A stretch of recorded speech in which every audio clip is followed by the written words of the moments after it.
Hello guys! Andito tayo ngayon sa Mount Siya. Alam nga bakit?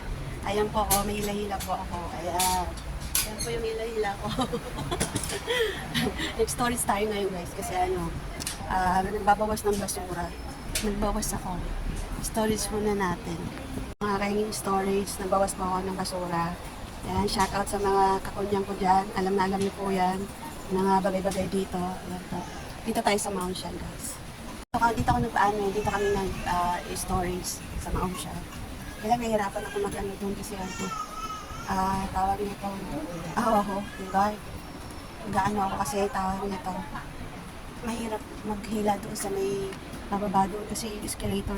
Wala silang elevator, escalator. Kaya yung escalator ayaw nilang ipagamit. Kasi daw, pagamit dito sa may mga trolley kasi, ewan kung bakit. Siguro maliit or ano. Kasi masigit parang pang isang person lang yun. Maliit lang yung escalator nila. Yun. Kaya bubuhatin ko pa to. Maghahagdanan na kaya mabigat. So. Ayan po. Ayan, shopping, window shopping. Ayan, kayong ilang hila ko guys. Ayan o. Ayan. Magano tayo, magbabawas tayo ng basura. Ayan. Tapon natin sa Pinas. Ayan po. Ayan guys, popcorn. Sarap niyan. Popcorn. Kayo dyan. Shoutout Sasa. Ito na yung mahirap dito guys eh. Mag-storage ka. Yung hirap na hirap kang magbitbit, maghila. Tapos pagdating sa Pinas, babasura lang din nila. Hindi nila yung papansinin ba, gano'n. Kasi nga mga anik nga lang. Ayun. Tayo guys. Kaya lang mahirap talaga umakyat dito ay hihilahin ko hihilahin ko yung trolley ko. Ayan may bantay na ba. Bawal. Dito ko yung hagdanan, ang bigat-bigat. Ayan bigat yan guys. Ayan po. Ayan, meron pa dun isa sa taas. Ayan. Ang hirap po mag-storage na baba. Ayan, bigat. Hindi ko na na-video yung sarili ko. Ayan po ko. Ayan. Shout out. Kaya ko yan, Inday. Kaya yan. Okay, let's go. Go. Konti na lang. Lapit na tayo. Ayaw nila pumayag doon yung guard. Ayan. Pero kung bakit, naiingit sila. Wow, naiingit.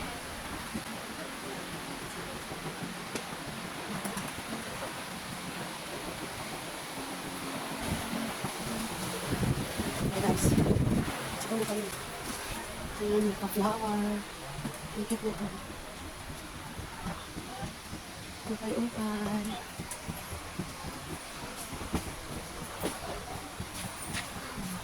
Filipino store. Ayan guys, meron din dito. Yung storage. Ito, upright. Ito na yung side. Hello guys, andito na ako, pabalik na ako. Ito yung schedule. Ito down na tayo. Tapos na uwian na. Uwi na tayo, baka nandiyan ang amo natin. Amo ko pala, tuloy natin. Uwi na. Bago na tayo kay hila. Kay hila ng storage natin. Mahal na rin pala. Nagtaas na talaga sila guys. Yung yung box nila lumiit. Tapos yung presyo nila tumaas. Kaya wala. No choice. Kasi hindi naman pwedeng 48 years ka tawag nito, yung nakatambak mo sa bahay ng amo. Hindi pwede. Magagalit. Kaya, unti-unti may storage. Isang stripe bag, Pag naka-isang stripe bag ka na, mo na yung i-storage mo na, tapos pa-box mo na. Yung nga lang yung box. Minsan, nasa 1,000. Depende sa box yun, guys. Depende yun. Yung pag maliit, siyempre mababa. Siguro 200, 300, mga ganun. Or 400, ganyan. Saka depende po sa lugar yun. Yan.